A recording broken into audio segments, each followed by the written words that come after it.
দক্ষিণ আফ্রিকাকে হারানোর পর ত্রিদেশীয় সিরিজের দ্বিতীয় ম্যাচে জিম্বাবুয়ের মুখোমুখি হয়েছিল বাংলাদেশ অনূর্ধ্ব-19 দল।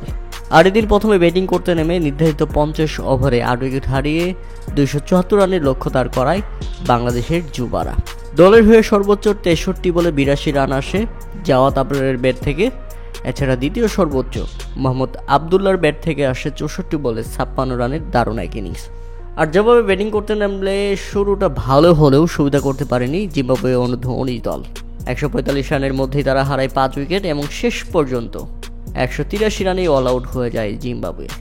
বাংলাদেশ দলের হয়ে দারুণ বোলিং করেন বাংলাদেশি অলরাউন্ডার সামিউন বাশির। এই বোলার তুলে নিয়েছেন 3 উইকেট।